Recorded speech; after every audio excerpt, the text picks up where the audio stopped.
जय हिंद दोस्तों, आप सभी का स्वागत है हमारे YouTube channel the success coaching institute Jabalpur में। दोस्तों हमने जो है साइंस की श्रृंखला स्टार्ट की थी और साइंस में बायोलॉजी पढ़ रहे थे।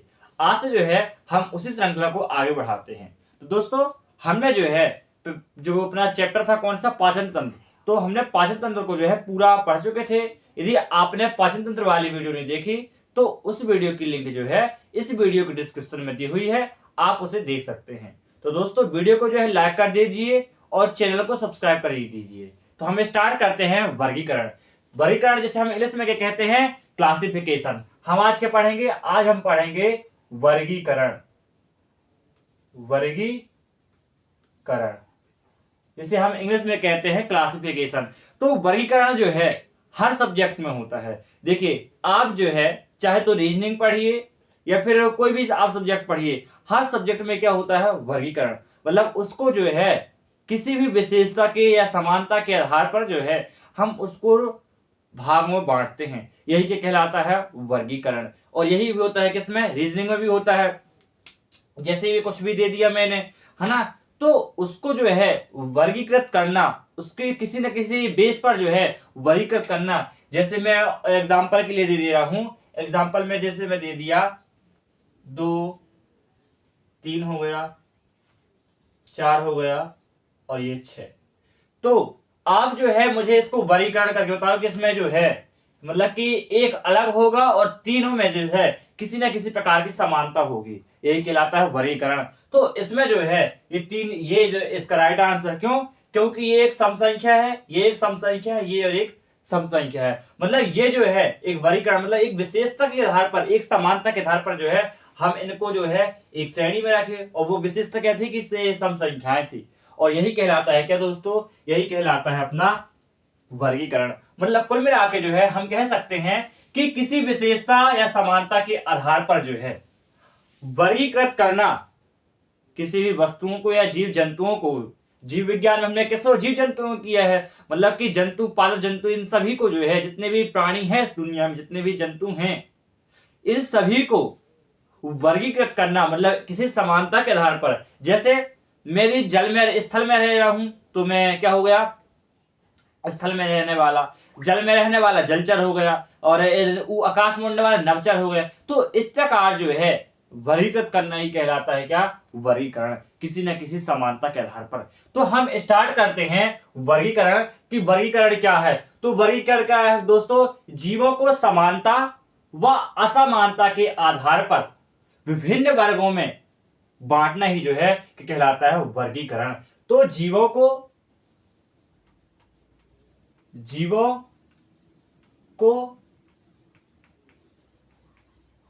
समानता और असमानता के आधार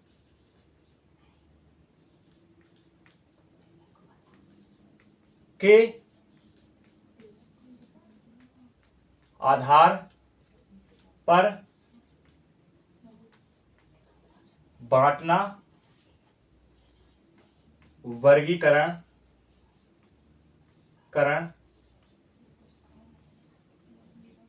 कहलाता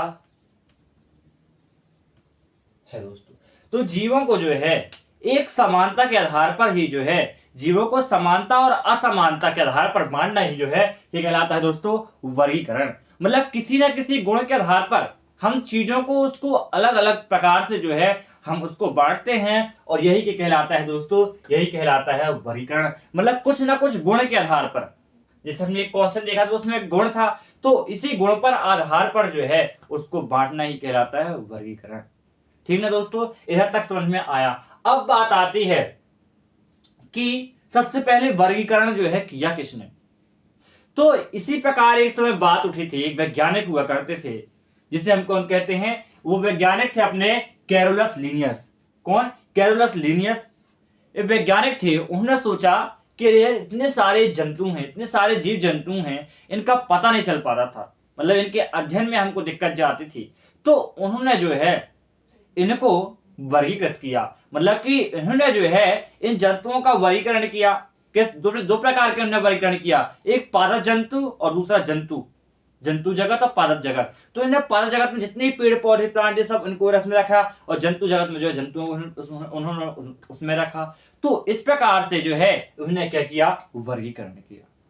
तो सबसे पहले बात किसके मन में आई, सबसे पहला जो वर्गीकरण हुआ सबसे पहले कैरोलस लिनियस ने किया। लेकिन अब बात टूटती है कि क्या इसके पहले नहीं हुआ था?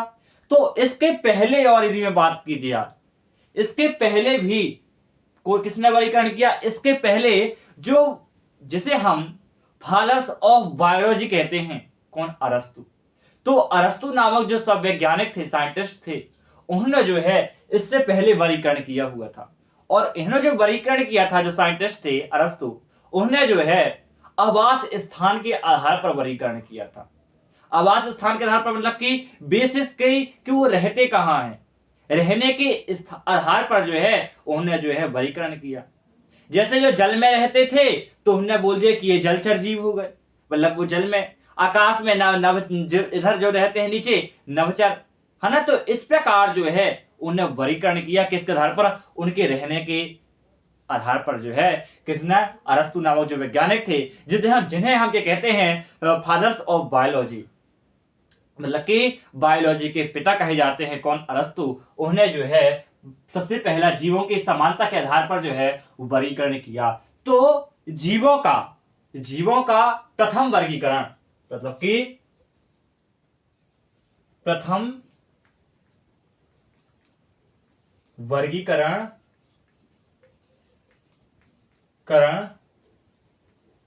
आवास स्थान के आधार पर किसने किया? तो पहला वर्गीकरण, प्रथम वर्गीकरण आवास स्थान के आधार पर हुआ था। और किन्होंने किया? तो बहुत ही जाने माने और बहुत ही महान साइंटिस्ट, कौन? अपने अरस्तु, जो कि फादर्स बायोलॉजी के पिता कहे जाते हैं। मतलब कि किसने किया? अरस्तु जो है इसका जो है प्रथम वर्गीकरण किया आवास स्थान के आधार पर।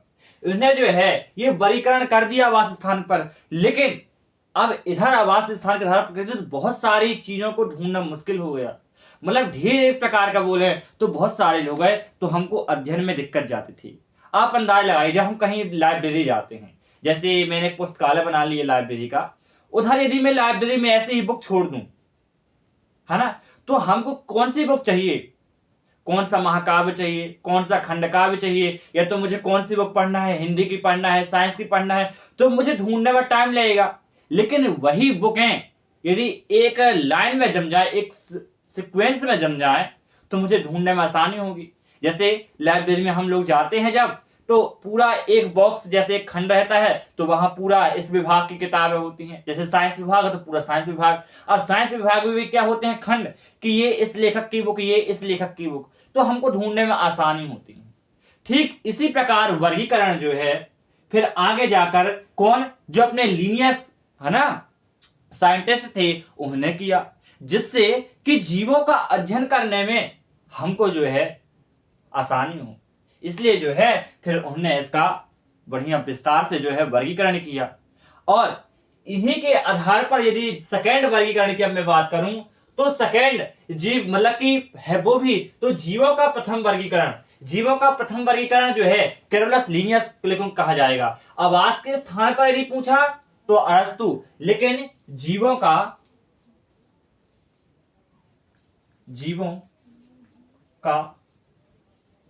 प्रथम वर्गीकरण किसने किया? कैरोलस लिनियस ने।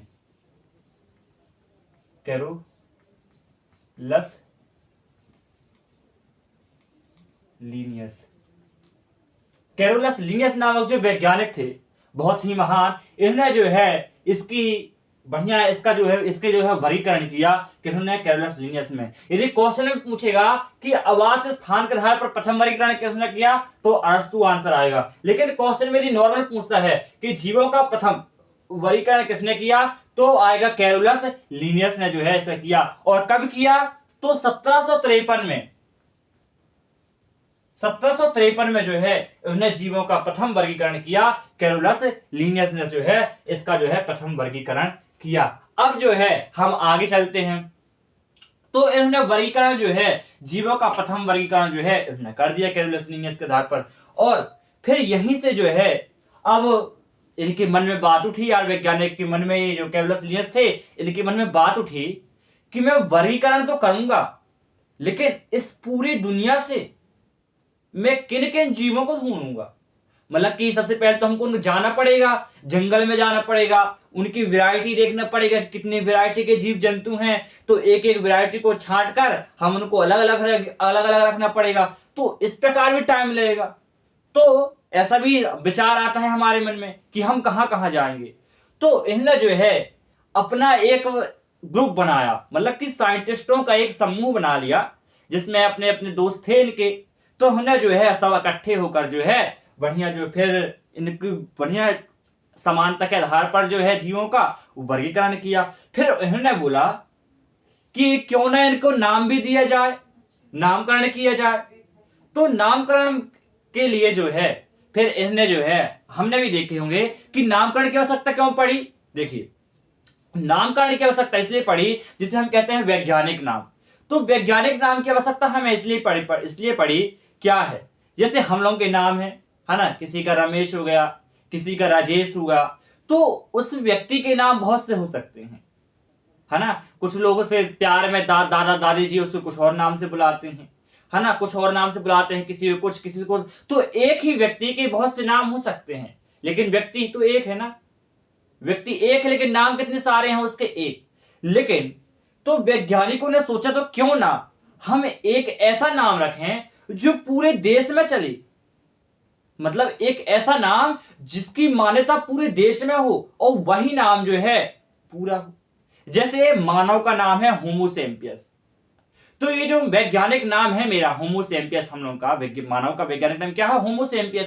तो ये वैज्ञानिक नाम है, तो ये सभी जगह वैज्ञानिक नाम होमो सैपियंस ही रहेगा। आप कहीं भी चले जाओ, इसका नाम क्या रहेगा, होमो सैपियंस ही रहेगा। आप दुनिया के किसी भी कोने में जाएं, बट इसका नाम क्या है, क्योंकि ये सार्वभौमिक सत्य है, इसलिए जो है यूनिवर्सल ट्रुथ है ये। तो ये इसका हमेशा नाम क्या होगा, होमो सैपियंस ही होगा मानव का। लेकिन हम लोग का जैसे नाम हुआ तो ये समाज के आधार पर या कहीं बदलता, जगह के आधार पर बदलता रहता है।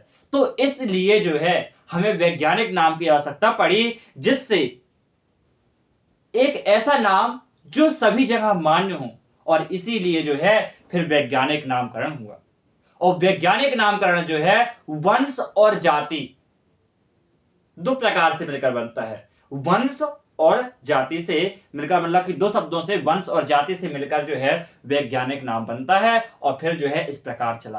तो ये अपने हमारी बात इधर चल रही थी कैरोलस लीनियस। तो इन्होंने जो है अब वर्गीकरण किया, जीवों का प्रथम वर्गीकरण। तो जीवों का इन्होंने जो है प्रथम वर्गीकरण किया किसने, कैरोलस लीनियस ने। और इन्हीं को, कैरोलस लीनियस को ही जो है हम वर्गीकरण के पिता कहे जाते हैं। मतलब कि वर्गीकरण का पिता भी जो है हम इन्हीं को कहते हैं। मतलब कि वर्गीकरण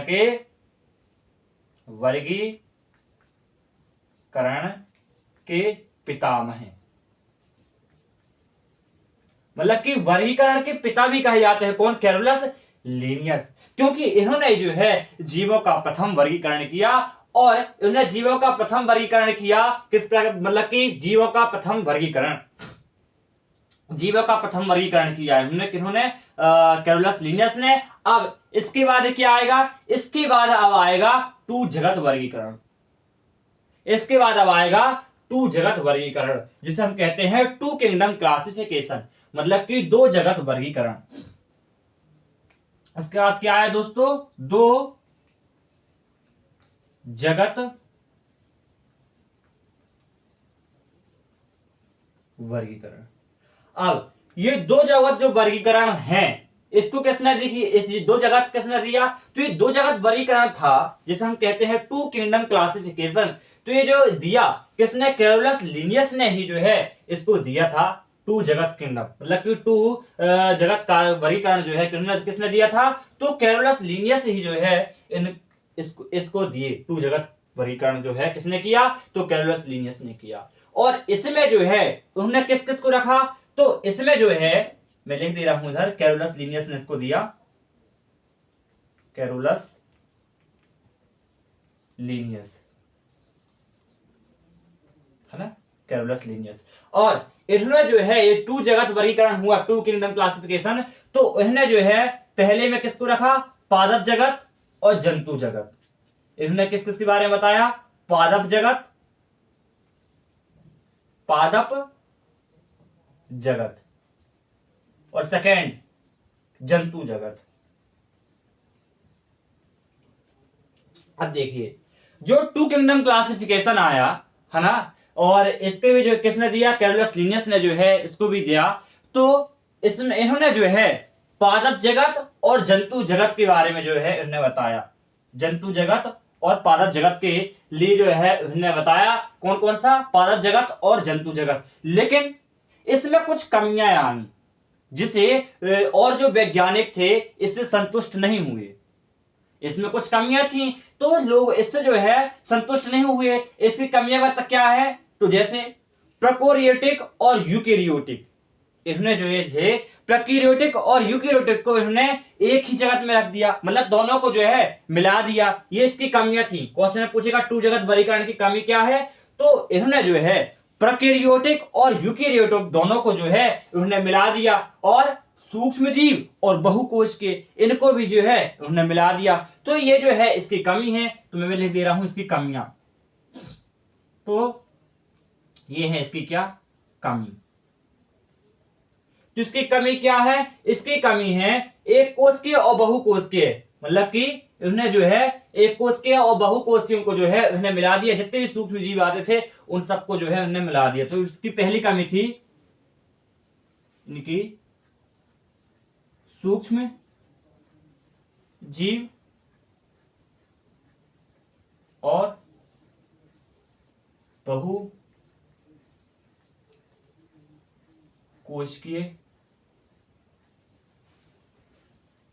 जीवों को एक साथ रखना। मतलब इन्होंने जो है सूक्ष्म जीवों को और बहुकोश के जीवों को जो है एक साथ इन्होंने रख दिया, जिससे जो वैज्ञानिक थे उन्होंने जो है इसको नहीं माना। उन्होंने बोला कि ये एक साथ नहीं हो सकते क्योंकि इनमें भी समानताएं नहीं है उस प्रकार। तो जो है इससे जब उन्होंने हुआ, फिर दूसरी कमी क्या आई? दूसरी कमी कि प्रोकैरियोटिक और यूकेरियोटिक इनको जो भी जो है उन्होंने मिला दिया। किसको? प्रोकैरियोटिक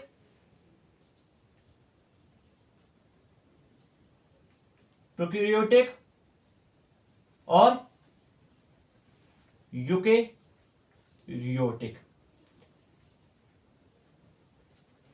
प्रोकैरियोटिक और यूकेरियोटिक को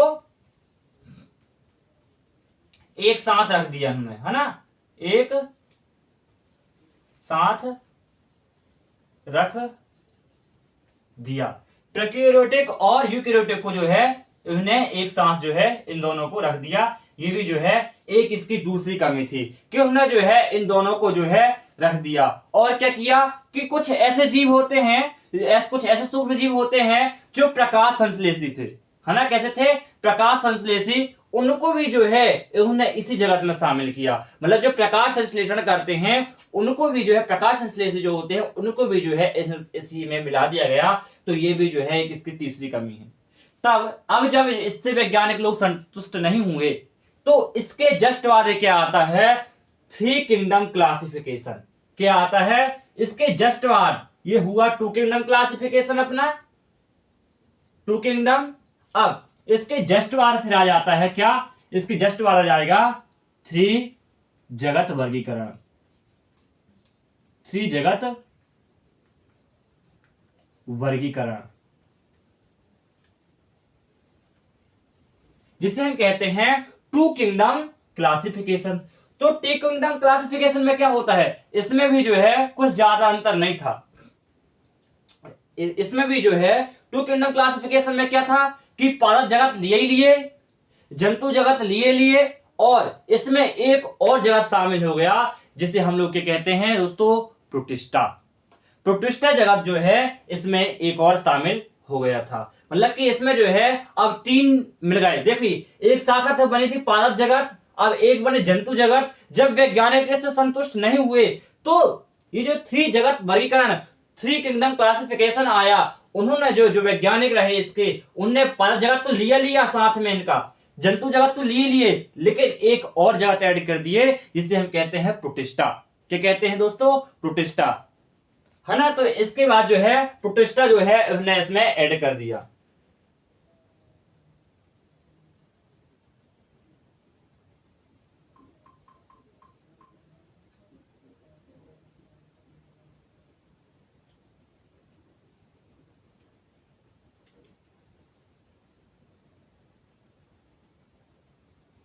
हाँ तो दोस्तों प्रोटिस्टा जो है इसमें ऐड कर दिया, और इसको दिया किसने? तो अर्नेस्ट हैकल। कौन? अर्नेस्ट हैकल ने जो है इसको दिया। अर्नेस्ट हैकल ने जो है जगत वर्गीकरण किसने दिया? अर्नेस्ट हैकल। अर्नेस्ट हैकल नाम के वैज्ञानिक जो है जब इनके जगत वर्गीकरण से 2 किंगडम क्लासिफिकेशन जब संतुष्ट नहीं हुए तो इन्होंने अपने खुद का एक क्लासिफिकेशन दिया जिसका नाम पड़ा 3 किंगडम क्लासिफिकेशन। और 3 किंगडम क्लासिफिकेशन में इन्होंने जो है पादप जगत, है ना, और plant kingdom and animal kingdom and इसमें एक और शामिल कर लिया जिसे हम कहते हैं प्रोटिस्टा जगत। इसको भी जो है उन्होंने रखा। तो उन्होंने किस किस को ले लिया? पादप जगत लिया पहले उन्होंने लिखा पादप जगत, पादप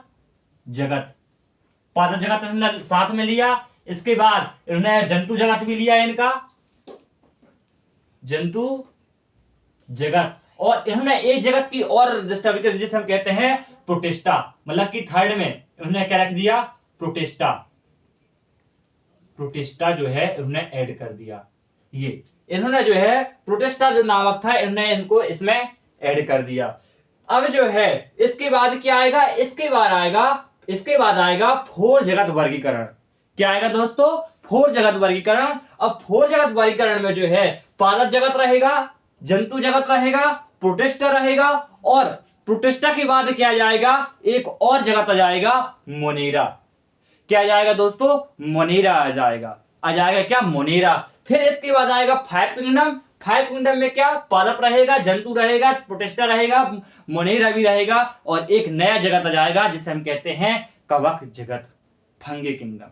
क्या जाएगा दोस्तों? Fungi kingdom. तो इस प्रकार जो है हम 5 जगत जो हैं इसके हैं, और इनकी जो है मतलब कि इनका जो है किस प्रकार से जो है मतलब कि इनका जो है आगे चलकर जो है और विस्तार होता गया। इस आधार पर जो है इनका क्रम है, मतलब कि जैसे जैसे जो है इनका विस्तार हुआ तो इस प्रकार जो है इनका। ठीक है, तो आई होप दोस्तों आज के लिए इतना ही। अब जो है हम नेक्स्ट वीडियो में अगले लेक्चर में क्या पढ़ेंगे? अगले लेक्चर में हम देखेंगे 4 जगत वर्गीकरण, मतलब कि 4 जगत वर्गीकरण मतलब कि 4 किंगडम क्लासिफिकेशन देखेंगे कि क्या है 4 किंगडम क्लासिफिकेशन। आज के लिए इतना ही। आई होप दोस्तों आप सभी को जो है इधर तक समझ में आया होगा। और दोस्तों हमारे वीडियो को लाइक कीजिए और चैनल को सब्सक्राइब करिए जिससे आने वाली वीडियो का नोटिफिकेशन आप सभी को मिलता रहे। जय हिंद दोस्तों।